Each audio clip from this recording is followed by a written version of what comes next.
everyone, welcome to Chetan Bharat learning and welcome to weekly current affair series of CBL। आज हम करने वाले हैं current affairs of geography and environment subject and which are from 1 December to 7 December. जो भी topics हम लोग discuss करेंगे उनके कुछ जो प्रैक्टिस क्वेश्चंस है वो भी हम करेंगे, प्रीलिम्स के रिगार्डिंग भी और मेंस के रिगार्डिंग भी। बट उससे पहले हमें कम से कम ये पता हो कि इस पूरी वीडियो में हम किन किन इश्यूज पर बात करने वाले हैं। तो जो पूरे पिछले हफ्ते रहे न्यूज में टॉपिक्स हैं उन पर हम बात कर लेते हैं, देख लेते हैं वो कौन कौन से हैं। फर्स्ट हम करेंगे नेशनल बैम्बू मिशन। ये बैम्बू मिशन अभी रिसेंटली न्यूज में था क्योंकि अभी सरकार की तरफ से एक एडवाइजरी ग्रुप बनाया जा रहा है जो कि नेशनल बैम्बू मिशन को और किस तरीके से हम और अच्छे तरीके से इंप्लीमेंट कर सकते हैं उसके बारे में हमें एडवाइसेस देंगे। तो नेशनल बैम्बू मिशन क्या है, बैम्बू इंडस्ट्री की क्या सिग्निफिकेंस है और हम इसको कैसे और प्रमोट कर सकते हैं इंडिया लेवल पर भी और पूरे वर्ल्ड वाइड लेवल पर भी, तो उसके ऊपर बात करेंगे। फिर हम देखेंगे global status of black soil FAO, food and agriculture organization के द्वारा पहली बार वर्ल्ड सॉइल डे पर ये जो रिपोर्ट है रिगार्डिंग दी ब्लैक सॉइल उसको लॉन्च किया गया है। हमारे काम की चीज ये है कि what is the black soil, कहाँ कहाँ पर ये पाई जाती है, इसकी सिग्निफिकेंस क्या है और क्या ये पहले टाइम के मुकाबले ज्यादा अमाउंट ऑफ कार्बन को एब्जॉर्ब कर पा रही है कि नहीं कर पा रही है। तो उसके पीछे क्या इस रिपोर्ट ने बताया है हमें, उसके ऊपर हम बात करेंगे। फिर देखेंगे स्टबल बर्निंग। अभी नासा सैटेलाइट्स के थ्रू हम लोग डेटा इकट्ठा किया है जिसमें हम लोगों ने ये देखा कि 2021 में जितने स्टबल बर्निंग केसेस आए थे हमारे पास उससे कम 2022 में हम लोगों ने एक्सपीरियंस किए हैं। That means there was a decrease in the cases of stubble burning in the north India. तो उसके बारे में बात करेंगे, what do we mean by stubble burning, what are the ill effects of stubble burning और क्या reasons रहे हैं जिससे कि जो ये फायर काउंट्स है ये हमारे कम रहे हैं इस साल के लिए। फिर आएंगे सेमेरू वोल्केनो, रिसेंटली इरप्ट हुआ है, अभी इंडोनेशिया में प्रेजेंट है और वोल्केनोज इंडोनेशिया में कहाँ कहाँ पर प्रेजेंट हैं और क्यों प्रेजेंट हैं उसके बारे में बात करेंगे। फिर देखेंगे इंटरनेशनल चीता डे, 4 दिसंबर को हम लोग मनाते हैं इंटरनेशनल चीता डे और तब हम इसमें देखेंगे basically what do we mean by African cheetah and Asiatic cheetah, किस तरीके से इनकी जो पॉपुलेशन है वो वर्ल्ड वाइड डिस्ट्रीब्यूटेड है, तो उसके बारे में बात करेंगे। फिर देखेंगे Indo French partnership on Kaziranga project. Kaziranga national park कहाँ पर है, इंडिया फ्रांस क्या करेंगे इस प्रोजेक्ट के अंडर, बेसिकली की बायोडाइवर्सिटी के रिगार्डिंग है या फिर वहाँ के लोगों को लाइवलीहुड देने के लिए प्रोजेक्ट है, तो उसके बारे में देखेंगे। और साथ में आसाम में काजीरंगा के साथ साथ और कौन कौन से national park, tiger reserve, biosphere reserve exist करते हैं उनके बारे में भी हम देखेंगे। नेक्स्ट हम करेंगे coastal red sand dunes. Andhra Pradesh वाले एरिया में ये एक तरीके का बायोडाइवर्सिटी रिच हेरिटेज साइट है जिसको हमें बचाना है। तो इसके रिगार्डिंग ये न्यूज में था क्योंकि इसको बचाने के लिए काफी सारे जो इनिशिएटिव्स हैं वो उठाए गए हैं by the Andhra Pradesh government. तो ये क्या है, ये रेड कलर के क्यों है सैंड ड्यून्स यहाँ पर और इनको बचाना हमारे लिए क्यों इंपॉर्टेंट है, इसके बारे में हम देखेंगे। नेक्स्ट आएंगे global water resource report 2021 WMO के द्वारा वाटर की रिसोर्स की रिगार्डिंग रिपोर्ट जारी की गई जिसमें यह बताया गया है कि पिछले सालों के मुकाबले मोर number of droughts, more number of floods, more number of disasters जो हैं रिलेटेड टू वाटर ये ज़्यादा अब इंक्रीज हो रहे हैं बिकॉज ऑफ क्लाइमेट चेंज। तो ये रिपोर्ट बेसिकली क्या कहती है, क्या फाइंडिंग्स हैं, क्या सजेशंस हैं कि हमें क्या करना चाहिए, तो उसको देखेंगे। और लास्ट में हम कुछ करेंगे प्रीलिम्स के क्वेश्चंस प्रैक्टिस जिसमें आपको MCQ बेस्ड जो चीज़ें हैं वो पता लगेंगी कि एक्चुअली किसी भी इशू में से, किसी भी टॉपिक में से कैसा MCQ बन सकता है। और लास्ट में आपको मेंस का क्वेश्चन दिया जाएगा जिसको आप लिखेंगे और उसको सेंड कर देंगे हमें, विदिन 3 to 5 डेज उसका फीडबैक जो है आपको दिया जाएगा। तो हमें अब इतनी क्लैरिटी है कि इस पूरी वीडियो में हम ये 8 टॉपिक्स करने वाले हैं और इनके ऊपर कुछ MCQs और मेंस का क्वेश्चन डिस्कस करेंगे। चलिए तो फिर शुरू करेंगे। फर्स्ट टॉपिक है हमारा नेशनल बैम्बू मिशन। पहली बात तो बैम्बू मिशन को समझने से पहले आपको पता हो कि बैम्बू किस तरीके के दिखते हैं। अब इसको देखने के बाद न्यूज में क्यों है, क्योंकि सरकार की तरफ से, मिनिस्ट्री ऑफ एग्रीकल्चर की तरफ से एक एडवाइजरी ग्रुप बनाया गया है सो दैट जो बैम्बू सेक्टर है उसको हमें रिस्ट्रक्चर करना है, रीडेवलप करना है, रिजुवनेट करना है और बैम्बू इंडस्ट्री को हमें पूरे और इंडस्ट्रीज के मुकाबले और ज्यादा अपलिफ्ट करना है। तो इसके रिगार्डिंग जो ग्रुप बनाया जाएगा वो हमें एडवाइसेस देगा और ultimately will implement the restructured national bamboo mission. ये जो बैम्बू मिशन है 2018-19 से ही लॉन्च किया गया है as a centrally sponsored scheme. इसका मतलब कुछ सेंटर पैसे देगा, कुछ स्टेट पैसे देगा। तो दैट डिपेंड्स अपॉन कि कौन सा स्टेट है। अगर हिली स्टेट होगा तो only 10% fund will be from the state government, otherwise 40% fund would be the from state governments. But bamboo mission basically आपके नॉर्थ ईस्ट वाले एरिया में ही इम्प्लीमेंट हम कर रहे हैं, तो इसीलिए 10% ही हम मान के चलते हैं। बट इस पेपर में अगर क्वेश्चन आएगा तो it is a centrally sponsored scheme, not centrally sector scheme. पूरे के पूरे पैसे सेंट्रल गवर्नमेंट की तरफ से नहीं आ रहे हैं, तो that is to be taken care. एक तो ये चीज, और साथ में ये करेगा क्या बैम्बू मिशन। देखो, नेशनल बैम्बू मिशन को लॉन्च करने का सबसे बड़ा जो ऑब्जेक्टिव है वो यही है कि बैम्बू को प्लांट करने से लेकर उसके कंज्यूमर्स तक उसको लेकर जाने के लिए बीच में जो सारी चीजें हैं उसको ट्रांसपोर्ट करना, उसकी प्रोसेसिंग करनी, उसके डिफरेंट मटेरियल्स बनाने, तो ये सारी जो एक लिंकेजेस हैं ये बहुत ज्यादा अभी लैक कर रही हैं। तो इन्हीं फैसिलिटीज को हमें इम्प्रूव करना है ताकि एक ये जो गैप है बिटवीन प्रोड्यूसर्स एंड कंज्यूमर्स, इसको हम एक तरीके से ब्रिज कर सकें। तो यही हमारा एक ऑब्जेक्टिव है इस नेशनल बैम्बू मिशन को चलाने का। और साथ में यस, हमें बैम्बू प्लांटेशन को इंक्रीज भी करना है। जितने एरियाज में अभी बैम्बू लगाया जा रहा है उसको हमें और इंक्रीज करना है, सो दैट जो फार्मर्स हैं उनकी इनकम भी डबल हो सके, बैम्बू की जो डिमांड है वो मार्केट में रहे, उससे चीज़ें हम लोग बनाकर बेचें, तो सरकार को फायदा भी होगा, एनवायरनमेंट फ्रेंडली भी है, क्लाइमेट चेंज का भी कोई इम्पैक्ट नहीं पड़ता है इस पूरी की पूरी स्पीशी पर। तो ये सारी जो चीजें हैं ये सभी के हक की बात करती हैं, तभी हम चाहते हैं कि बैम्बू इंडस्ट्री जो है एक तरीके से ग्रो करने के तरीके पर आ जाए। तो दीज आर सम स्पेसिफिकेशंस। अगर हम बात करें कि कौन सी ऐसी मिनिस्ट्री है जो इसको इम्प्लीमेंट कर रही है, तो nodal ministry is ministry of agriculture and farmers welfare. और खास बात यह है अभी इंडिया में कि इंडिया के पास अभी जितना भी एरिया प्लांटेड है अंडर बैम्बू वो सबसे हाईएस्ट है। लेकिन अगर हम बात करें कि रिचेस्ट कंट्री क्या है, रिचेस्ट कंट्री कौन है स्पीशी वाइज, तो दैट इज चाइना। मतलब number of species, number of सब स्पीशी ऑफ बैम्बू, तो वो चाइना में ज्यादा है, बट इंडिया सेकंड नंबर पर आता है। And yes, India has the highest number of area under bamboo plantation. तो ये कुछ फैक्ट्स हैं जो पता होने चाहिए हमें, क्योंकि बैम्बू मिशन न्यूज में है तो बैम्बू के रिगार्डिंग जो भी चीजें एसोसिएटेड हैं उनके ऊपर स्टेटमेंट्स बन सकती हैं। तो एक तो ये चीज। दूसरा, अगर हम बात करें what is the significance of bamboo industry, कि ठीक है हमने बैम्बू का जो एरिया है लगाने वाला वो भी इंक्रीज कर लिया, हमने वो इंडस्ट्रीज को प्रोड्यूसर कंज्यूमर को एक तरीके से ब्रिज भी कर दिया, बट अब इसके फायदे क्या हैं कि हम बैम्बू को किस तरीके से कहाँ कहाँ पर यूज कर सकते हैं।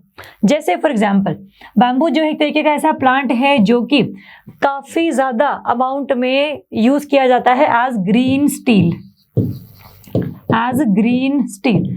अभी रिसेंटली जो बेंगलुरु वाला जो एयरपोर्ट है जो पीएम मोदी ने अभी इनॉग्रेट किया था, वहां पर जो कंस्ट्रक्शन की गई है उसमें बैम्बू को भी यूज किया गया है। तो कहीं ना कहीं ये जो स्टील है इसकी डिमांड को कम करता है, और क्योंकि क्लाइमेट चेंज को इतना ज़्यादा एग्जैसरबेट नहीं करता, इसीलिए इसकी डिमांड ज़्यादा रहती है, इन्वायरमेंट फ्रेंडली भी है, और साथ में थोड़ा सा एक्सपेंसिव भी कम है as compare to the steel. तो इसीलिए इसको हम लोग एज अ कंस्ट्रक्शन मटीरियल जो है उसको यूज कर सकते हैं, and it is still known as the green steel. जो पैकेजिंग मटेरियल्स वगैरह है उसमें प्लास्टिक की जगह हम लोग बैम्बू के जो प्रोडक्ट्स हैं उनको यूज कर सकते हैं, बैम्बू को हम यूज कर सकते हैं फॉर मेकिंग दी मटेरियल जो पैकेजिंग के लिए काम आते हैं। और साथ में इसको हम बायोफ्यूल्स बनाने के लिए भी यूज कर सकते हैं, क्योंकि इथेनॉल ब्लेंडिंग का जो प्रोग्राम हमारे यहाँ पर चल रहा है उसको और ज्यादा हमें रिजुविनेट करना है, क्योंकि हमें अभी 25% जो 25% जो इथेनॉल ब्लेंडिंग है वो करनी है बाय 2025। तो ये पता हो हमें बेसिकली कि अगर हमें ये टारगेट अचीव करना है तो first we should have the raw materials for the manufacturing of biofuels. तो बैम्बू को हम यूज कर सकते हैं, तो bamboo as a biofuel, as a construction material, structure material, और साथ में आपका as the alternative for the plastic. तो इन 3-4 चीजों में जो बैम्बू है वो सही तरीके से काम आ सकता है, तो इससे इन्वायरमेंट को भी बचाव होता है, और साथ में जो फार्मर्स हैं उनकी इनकम भी बढ़ती है, और जो इंडिया में ग्रीनरी है वो भी हमारी इंक्रीज होती है। तो एक तो ये चीज। अब इसके अलावा और कौन कौन चीजें हम लोगों ने करी हैं बैम्बू प्लांटेशन को इंक्रीज करने के लिए। फर्स्ट है आपका MSP for MFP, minimum support price for minor forest produce. MFP क्या होते हैं, जैसे नॉर्मली आप कह लो कि बैम्बू है, आपका जो भी चीजें लीव्स हो गई, आपकी वैक्स हो गया, वो सारी चीज़ें जो आपको फॉरेस्ट से मिलती हैं, बट वो मेजर नहीं है, वो माइनर है। मेजर में आ जाता है टिम्बर। टिम्बर को आप विदाउट परमिशन यूज नहीं कर सकते, उसको कट नहीं कर सकते। बट जो माइनर फॉरेस्ट प्रोड्यूस है, जिसमें आपके बैम्बू, वैक्सेस और ये रेजिन्स, फॉडर, लीव्स, ये सब आ जाते हैं, उनको आप इकट्ठा कर सकते हैं और अल्टीमेटली उनको यूज कर सकते हैं। तो bamboo comes under minor forest produce की अगर आप इसको बैम्बू की प्लांटेशन अगर आप करते हैं और मार्केट में आपके कोई भी उस प्रोडक्शन को खरीदता नहीं है, तो सरकार will by that cultivation on the MSP, minimum support price. तो जैसे हमारे पास राइस, वीट, पल्सेस या फिर और सारी जो क्रॉप्स हैं उनके MSP हैं, वैसे ही बैम्बू के लिए भी MSP सरकार की तरफ से नोटिफाई किया जा चुका है। तो there is a kind of security in the minds of farmers की that they will get the return. तो first initiative is that. Second है इंडियन फॉरेस्ट एक्ट को हम लोगों ने अभी रिसेंटली अमेंड किया है, जिसमें bamboo was earlier considered as a tree. तो अगर आप उसको कल्टीवेट करना चाहते हैं, उसको कट करना चाहते हैं, उसके प्रोडक्ट्स को बेचना चाहते हैं उससे बनाकर, तो उसके लिए आपको सरकार की परमिशन लगती थी। बट अब आप क्या है, हमने बैम्बू को इस अमेंडमेंट के बाद ले आया है in the category of grass. तो ग्रास को उगाने के लिए, कट करने के लिए और उसको उससे चीज़ें बनाने के लिए, इसके लिए आपको किसी भी तरीके की जो गवर्नमेंट की परमिशन है उसकी ज़रूरत नहीं है। तो इसीलिए ये 2-3 चीज़ें हैं जो कि हम लोगों ने ऑलरेडी बैम्बू को कल्टीवेट करने के लिए, ज़्यादा प्लांट करने के लिए शुरू किए हुए हैं। एक तो ये, दूसरा फिर है इसमें कि हम लोगों ने डिफरेंट FPOs बनाए हैं, फार्मर प्रोड्यूस ऑर्गेनाइजेशन। ये ना FPOs होते हैं जहाँ पर कई सारे लोगों का एक ग्रुप होता है, जो कि स्पेशली जो है they are involved in the transportation, processing, better linkages with the markets. तो काइंड ऑफ ग्रुप है ये, जिसमें हम लोगों ने सोचा था कि हम अगले 5 सालों में कम से कम 10,000 जो न्यू FPOs हैं, ऑर्गेनाइजेशंस हैं, ग्रुप ऑफ पीपल हैं, है ना, तो उस ग्रुप को हम बढ़ाएंगे। तो FPOs बनाएंगे, बैम्बू की जो ट्रांसपोर्टेशन है, प्रोसेसिंग है, लिंकेजेस विद द मार्केट्स है, उन सब का जो ख्याल है वो FPOs रखेंगे।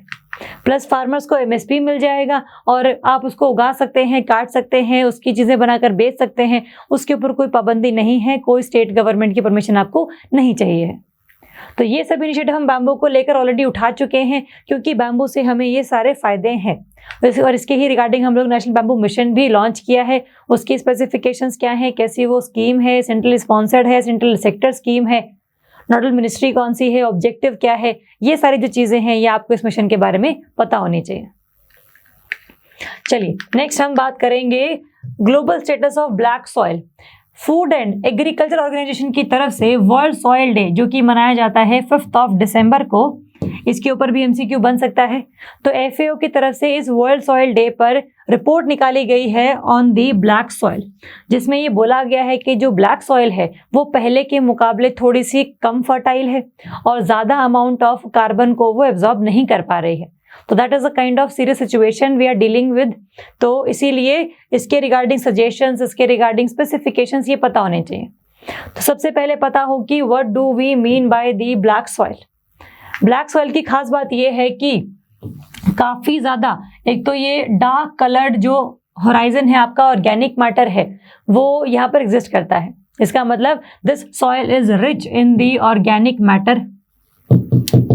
एक तो ये इंपॉर्टेंट है, और साथ में ये जो सॉइल है वो अल्टीमेटली काफ़ी ज़्यादा मॉइस्चर को स्टोर करके रख सकती है।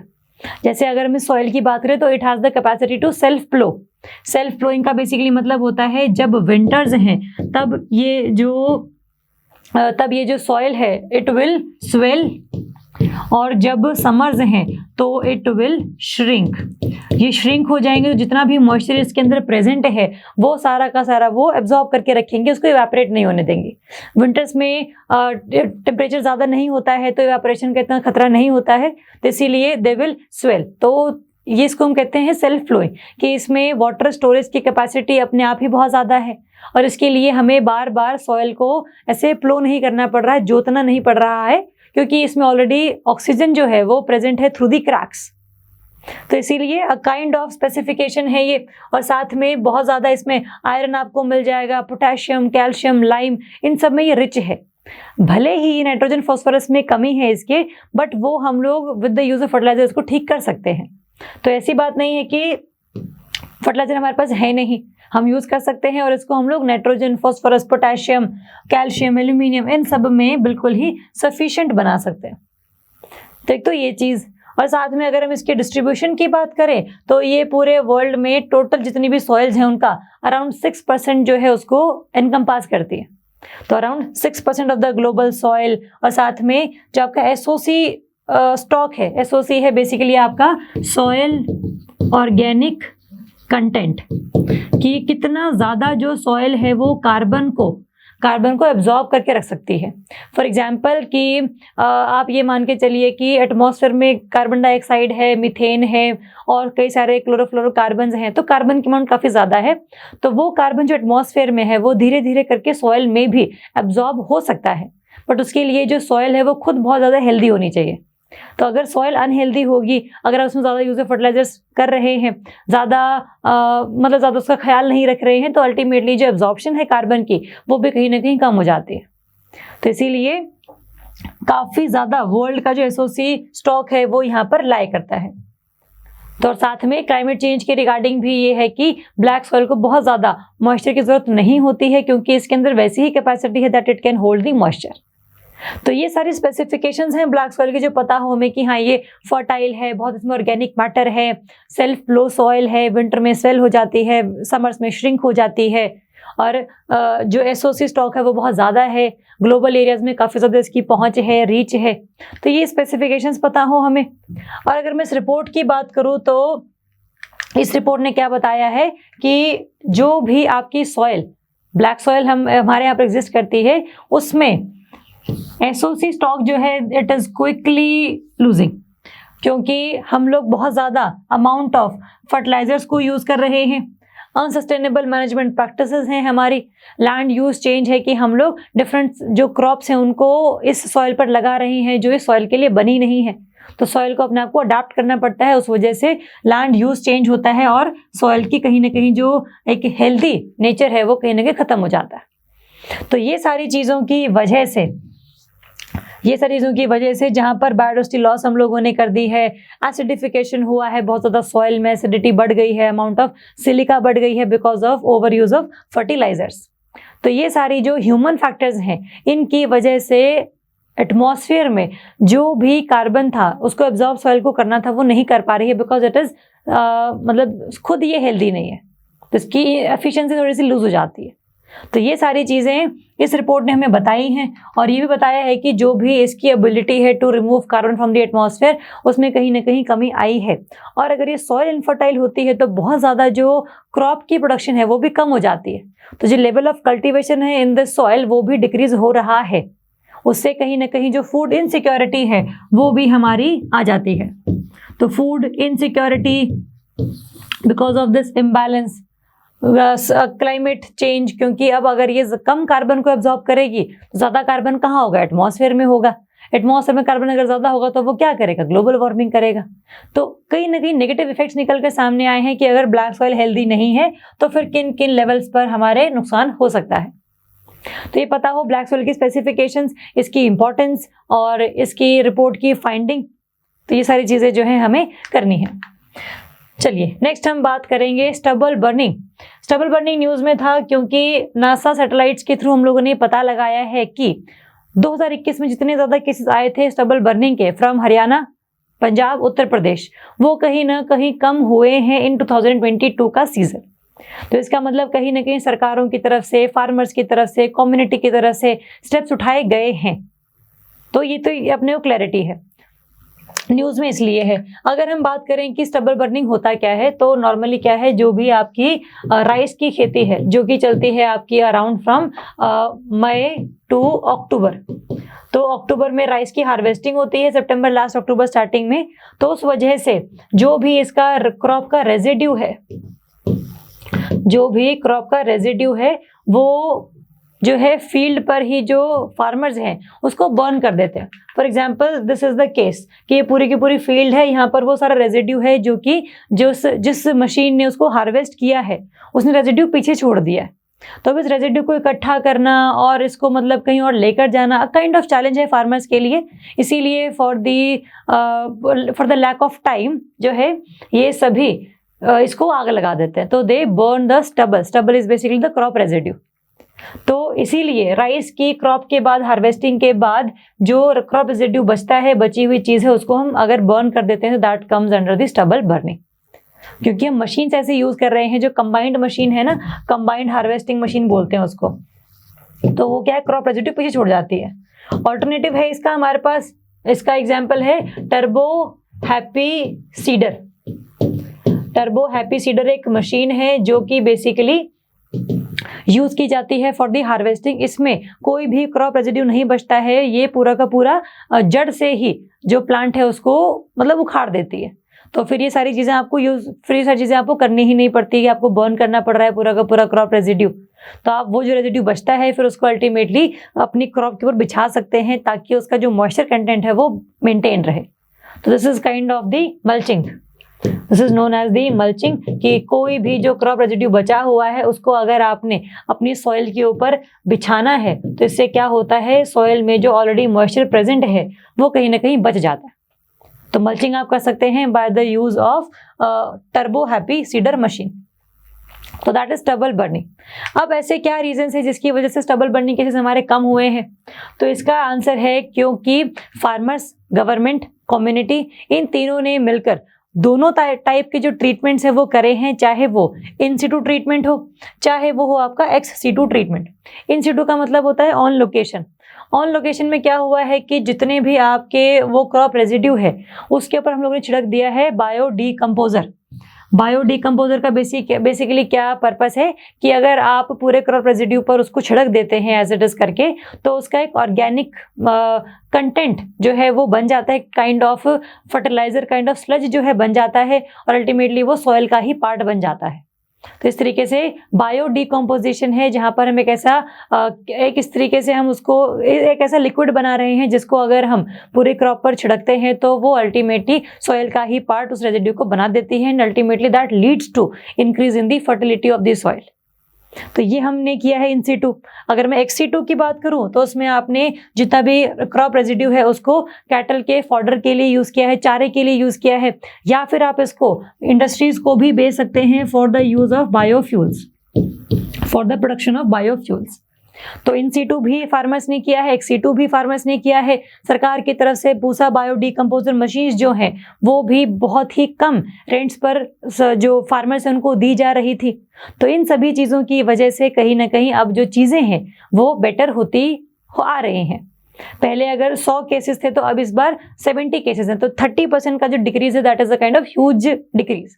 तो इसका मतलब कहीं ना कहीं फार्मर्स और जो आपके गवर्नमेंट है उसके कैंपेन्स काफ़ी अब इम्प्लीमेंट होते हुए नजर आ रहे हैं। तो स्टबल क्या होता है, स्टबल बर्निंग को हमने कैसे ठीक किया है, और एक्चुअली में इसके न्यूज़ बनने के रीजंस क्या थे, ये अपने को पता होना चाहिए। चलिए नेक्स्ट हम बात करेंगे कि what are the effects of stubble burning, कि ठीक है अगर हम इसको जला देते हैं तो ऐसा क्या हो जाता है। तो इससे होता क्या है, पहली बात तो बहुत सारे पोल्यूटेंट्स निकलते हैं आग लगाने से, जो कि काफ़ी ज़्यादा एटमॉस्फेयर में पॉल्यूटेंट्स के तौर पर काम करते हैं, जिसमें आपका मीथेन हो गया, कार्बन मोनोऑक्साइड हो गया। तो ये वजह से एयर पोल्यूशन जो है वो हो जाता है, और साथ में बहुत ही एटमॉस्फेयर में स्मॉग क्रिएट हो जाता है कि आपको दिखता ही नहीं है। जब आप ड्राइव वगैरह कर रहे होते तो visibility is kind of zero. तो हरियाणा, पंजाब, यूपी वाले एरियाज में नवंबर के स्टार्टिंग में ही काफ़ी ज़्यादा जो एक धुंध है वो पड़ने लग जाती है, क्योंकि उस टाइम पर हरियाणा, पंजाब, यूपी वाले एरियाज में काफ़ी ज़्यादा स्टबल बर्निंग के केसेस हम लोग एक्सपीरियंस करते हैं। तो that is basically the reason. और साथ में इस अगर हम बर्निंग के बाद क्या बोल सकते हैं, दैट जो न्यूट्रिएंट्स हैं आपके ग्राउंड के वो कहीं ना कहीं नष्ट हो जाते हैं, जो भी यूजफुल माइक्रोब्स हैं वो ख़त्म हो जाते हैं बिकॉज ऑफ द हीट जो जनरेट होती है बिकॉज ऑफ द बर्निंग। तो उस हीट से सॉइल की न्यूट्रिएंट्स चले जाते हैं, यूजफुल माइक्रोब्स चले जाते हैं, fertility of the soil decreases. तो ये सारी चीज़ें जो हैं अल्टीमेटली सॉइल को अगली क्रॉप के लिए तैयार नहीं होने देती ढंग से, और धीरे धीरे करके जो फर्टिलिटी है, प्रोडक्टिविटी जो है वो आपकी डिक्रीज होनी शुरू हो जाती है। तो दैट इज द केस। तो ये सारे इल इफेक्ट्स हैं, अगर आप स्टबल बर्निंग करते हैं तो दिस कुड हैपन।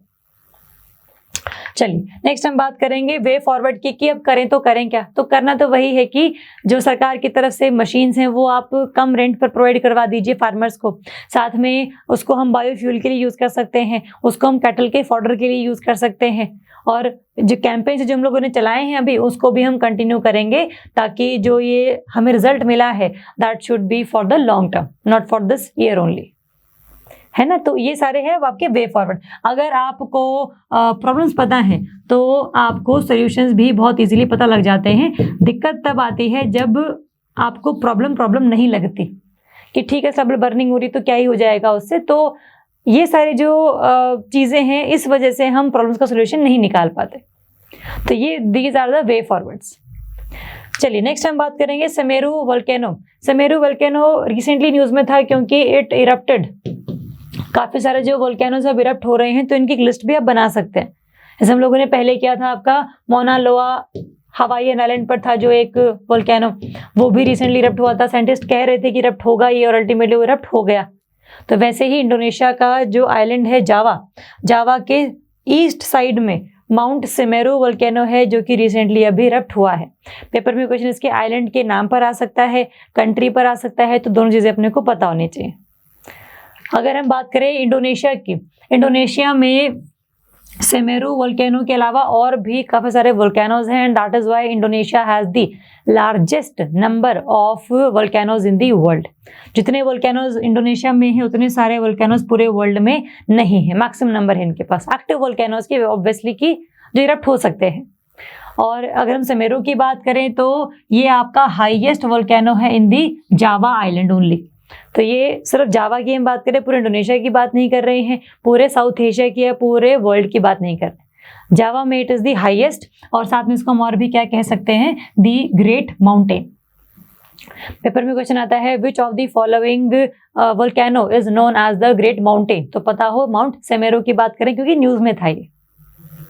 अगर हम बात करें कि why Indonesia has maximum number of volcanoes, तो इसका रीजन ये है कि जो ये आपकी इंडो ऑस्ट्रेलियन प्लेट है इसके साथ कनेक्शन में है आपकी ये सुंडा plate which is a part of Eurasian plate, which is a part of Eurasian plate. तो यूरेशियन प्लेट है आपकी ओशियानिक प्लेट और ये भी आपके साइड पर ओशियानिक प्लेट है।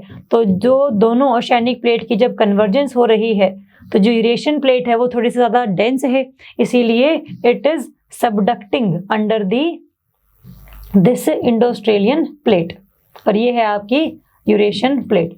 तो इस सबडक्शन की वजह से जो मैग्मा क्रिएट हो रहा है वो अल्टीमेटली जो है वो यहाँ पर वोल्केनोज की फॉर्म में on this Indo Australian plate आपको एग्जिस्ट होते हुए नजर आएंगे। तो जो प्लेट सबडक्ट कर रही है वोल्केनोज कहाँ पर है, जो प्लेट सबडक्ट नहीं कर रही है।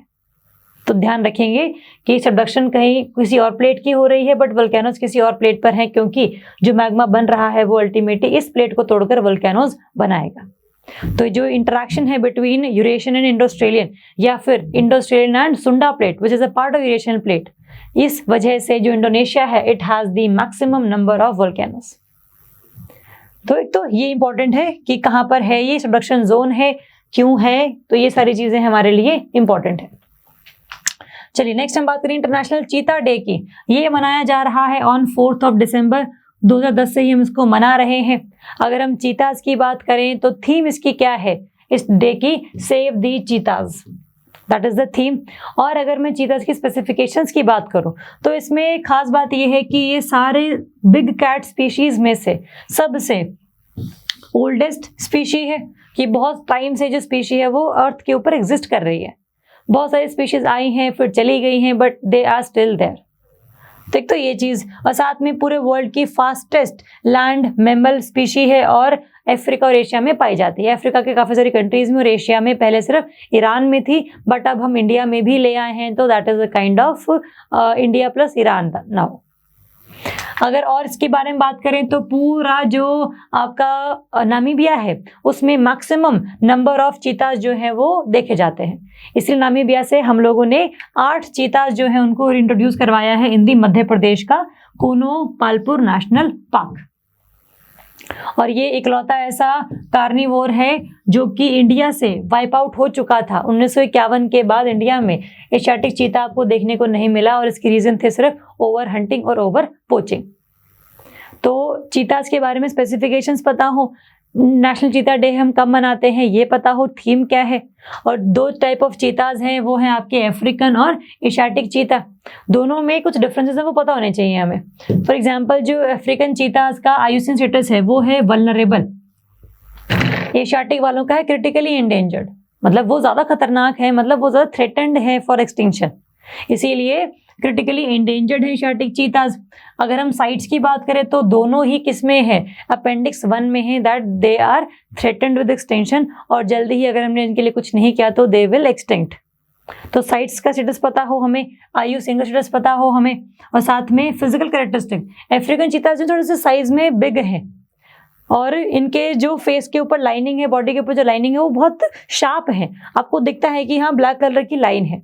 एशियाटिक चीता जो थोड़े से डल कलर के हैं, पेल येलो कलर के हैं, और जो लाइंस हैं इनकी बॉडी पर वो इतनी ज़्यादा विजिबल नहीं है, और इनका जो साइज है वो भी थोड़ा सा स्मॉल है। तो ये सारी जो डिफरेंसेस हैं और जो स्टेटस में कंपैरिजन है वो पता हो कि कैसे दिखते हैं और कैसे नहीं दिखते हैं, क्योंकि दोनों टाइप की चीज़ों के ऊपर क्वेश्चन हमारा इजीली बन सकता है। ठीक, चलिए नेक्स्ट हम बात करेंगे India French project on Kaziranga national park. तो पहली बात तो कि इसमें हम अब करें क्या, दोनों चीज़ें इसमें होंगी कि बायोडाइवर्सिटी को भी बचाया जाएगा, और साथ में जो आपके एरियाज़ में लोग रहते हैं, पॉपुलेशन जो रहती है उसके रिगार्डिंग भी आपको जो लाइवलीहुड अपॉर्चुनिटीज़ हैं वो प्रोवाइड करवाई जाएंगी। तो ये सारी चीज़ें जो है ये हम करेंगे with the help of France. अब क्वेश्चन ये आता है कि हम अब इसमें किस तरीके से क्या चीज़ें करना चाह रहे हैं। There is a project called आपका Assam project on forest and biodiversity conservation, ये पूरा प्रोजेक्ट है APFBC, और इसके तहत ही हम लोग काजीरंगा नेशनल पार्क को बचाने की भी कोशिश कर रहे हैं, सो दैट आपकी जो कम्युनिटीज़ हैं जो फॉरेस्ट डिपेंडेंट हैं वो भी सफ़र ना करें, और जबकि बायोडाइवर्सिटी है वो भी सफ़र ना करें। तो there should be a kind of balance between the economy and the ecosystems. तो इसके लिए हम लोगों ने फ्रेंच गवर्नमेंट की सहायता ली है, जिसमें आप जितनी भी वहाँ पर जंगल है काजीरंगा वाले एरिया में, वहाँ पर रिफॉरेस्टेशन करेंगे, मतलब वहाँ पर पेड़ लगाएंगे, और साथ में जितनी भी कम्युनिटी वहाँ पर काम करती है उनको आप देंगे training, so that they should have the livelihood opportunities by 2024। तो कम्युनिटी प्लस इकोसिस्टम दोनों का ही ख्याल हम रख रहे हैं, और ये सब काम हम करेंगे फ्रांस गवर्नमेंट के साथ मिलकर। अगर मैं काजीरंगा की बात करूं तो काजीरंगा की स्पेसिफिकेशंस देखो जरा। एक तो पहली बात ये आपके काइंड ऑफ बॉर्डर पर एग्जिस्ट करता है, दूसरा पूरे वर्ल्ड में जितना भी आपके 1 हॉर्न राइनोसेरॉस हैं वो मिलते हैं सिर्फ और सिर्फ आपके इंडिया के आसाम रीजन में, जिसमें आपका जो काजीरंगा है that comes at the first number, that Kaziranga has the maximum number of 1 horn rhinoceros in the whole world, तो इसके लिए फेमस भी है ये। ठीक, तो ये चीज़, ये नेशनल पार्क भी है, ये आपका टाइगर रिजर्व भी है, ये आपका यूनेस्को का वर्ल्ड हेरिटेज साइट भी है, ये बर्ड लाइफ इंटरनेशनल के द्वारा बर्ड एरिया भी इंपॉर्टेंट रिकॉग्नाइज कर दिया गया है। तो अब और क्या चाहिए, नेशनल पार्क भी है, टाइगर रिजर्व भी है, आपका यूनेस्को की वर्ल्ड हेरिटेज साइट भी है। ध्यान रखेंगे यूनेस्को की ये वर्ल्ड हेरिटेज साइट है, यूनेस्को का ये बायोस्फीयर रिजर्व नहीं है।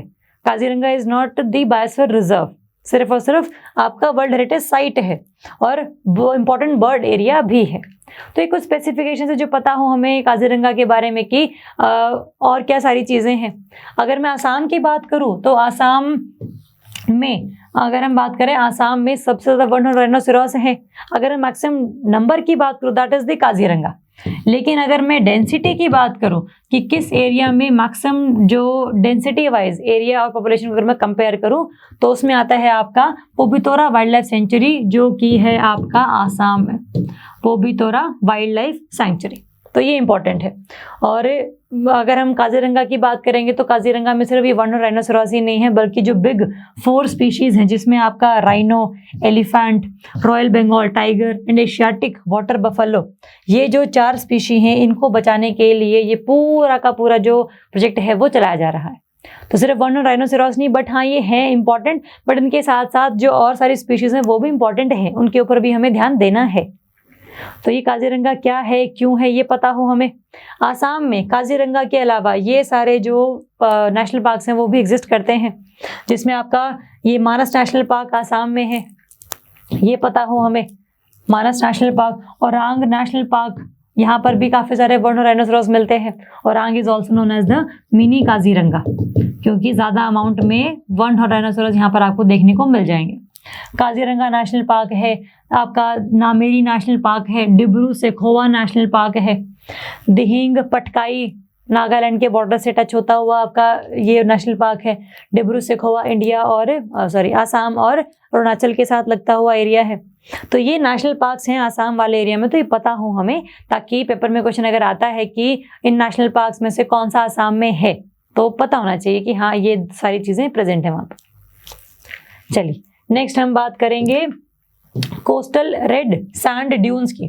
ये है आपके विशाखापट्टनम वाले एरिया में, आंध्र प्रदेश में, और जियोलॉजिस्ट ने ये कहा है कि we should protect these kind of species, these kind of sites. देखो इस तरीके से दिखते हैं, ये रेड कलर के सैंड ड्यून्स हैं जो कि काफ़ी ज़्यादा आप कह लो कि जियोलॉजिकली इम्पॉर्टेंट है हमारे लिए, क्योंकि ये ऐसे एरियाज हैं जो कि बहुत जगह पर नहीं मिलते पूरे वर्ल्ड में, और ये ऐसे जगह हैं जहाँ पर इन्होंने आइस एज भी देखी है, इन्होंने उस आइस की मेल्टिंग भी देखी है, and still they are present here. तो इसीलिए अगर हमें पूरे अर्थ का या इंडिया का एवोल्यूशन देखना है कि कैसे कैसे चीज़ें साबित हुई हैं और आगे बढ़ी हैं, उसमें दीज काइंड ऑफ साइट्स जो है वो हमारी हेल्प कर सकते हैं, because they are very very geologically important sites. इसीलिए इनको हम लोगों ने क्या डिक्लेयर किया हुआ है, जियो हेरिटेज साइट।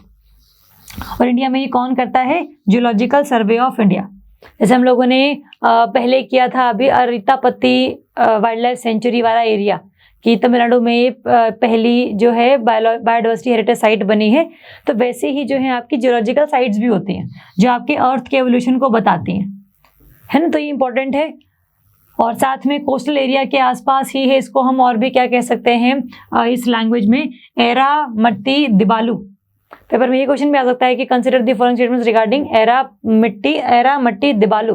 तो वहाँ पर आपको ये रेड सैंड ड्यून नहीं देंगे, बल्कि आपको ये टर्म दे देंगे, तो पता हो कि हम इनकी ही बात कर रहे हैं। ठीक, साथ में अगर हम इनके और स्पेसिफिकेशंस की बात करें, तो जैसे हमने बोला कि यहाँ पर आपको कई सारी जो है ना बैडलैंड टोपोग्राफी मिल जाती है।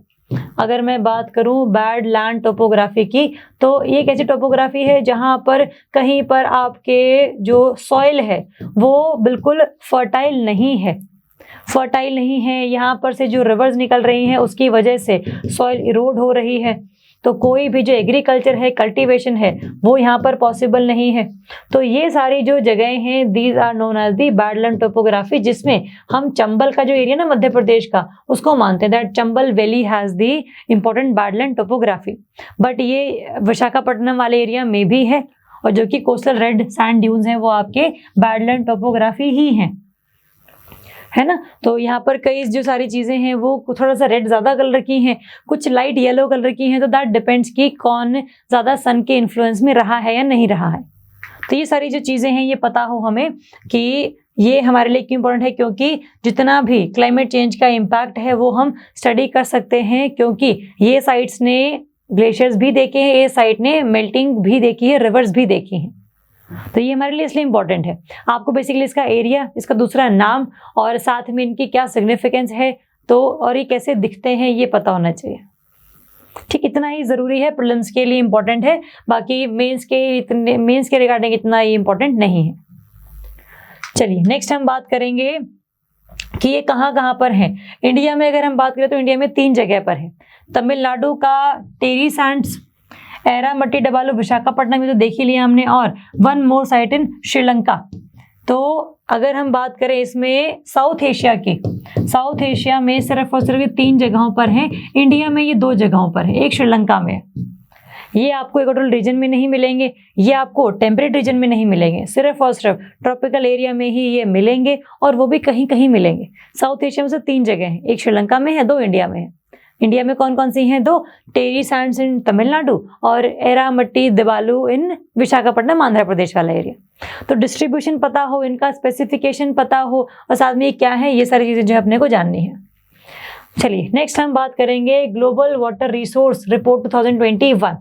WMO की तरफ से, वर्ल्ड मेट्रोलॉजिकल ऑर्गेनाइजेशन की तरफ से ये रिपोर्ट जारी की गई, जिसमें ये बताया गया है कि ये जो पूरा साल है या पिछले जो साल रहे हैं या आगे आने वाले जो साल हैं, उनमें जो वाटर है इट विल क्रिएट डिजास्टर्स। पूरे वर्ल्ड में जितनी भी डिजास्टर्स हुई हैं पिछले साल में 74% जो हैं ये वाटर से रिलेटेड रही हैं। तो water is basically the root cause of all the disasters, अब मतलब मोस्ट ऑफ द डिजास्टर्स। इस रिपोर्ट में ये बताया गया है कि किन किन एरियाज में ज़्यादा अमाउंट ऑफ ड्रॉट पड़ा है इसलिए डिजास्टर आई है, वो ज़्यादा फ्लड आई है तो वो डिजास्टर की तरीके से काम किया है उसने, और बारिश भी अगर कम हुई है तो इससे एग्रीकल्चर से फूड इनसिक्योरिटी बढ़ी है तो वो भी डिजास्टर के तरीके से ही काम कर रही है। तो चाहे पानी ज़्यादा है चाहे पानी कम है, कहीं पर बहुत ज़्यादा है कहीं पर बहुत कम है, इसीलिए that is acting as a problem.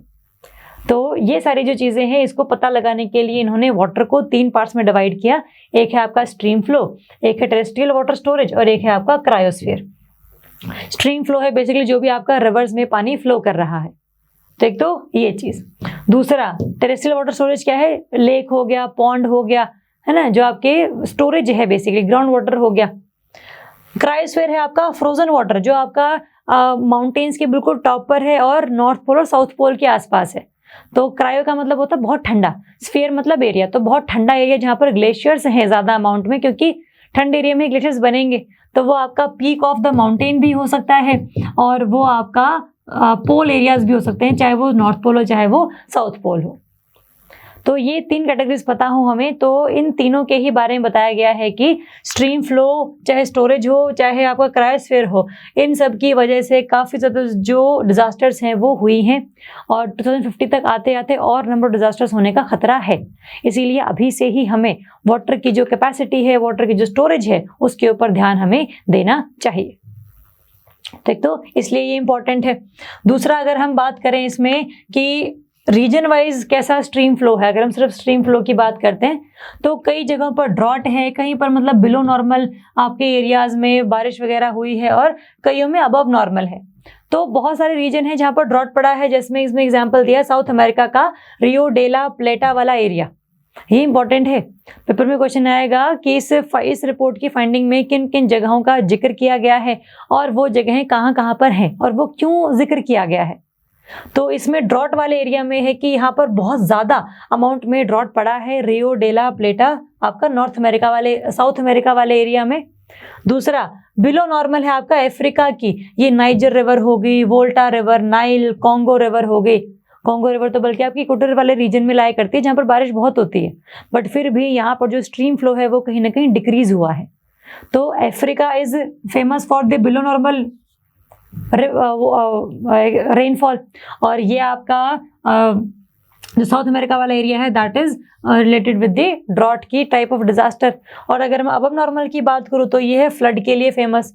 तो इनके लिए कौन कौन से बेसिन्स हैं रिवर वगैरह के, नॉर्थ अमेरिका में बारिश बहुत ज़्यादा हुई है, आपके ब्राज़ील के जंगलों में काफ़ी ज़्यादा बारिश हुई है, और आपका जो ये नॉर्थ इंडिया है जिसमें गंगा ब्रह्मपुत्र आ जाते हैं वहाँ पर भी बारिश काफ़ी ज़्यादा हुई है।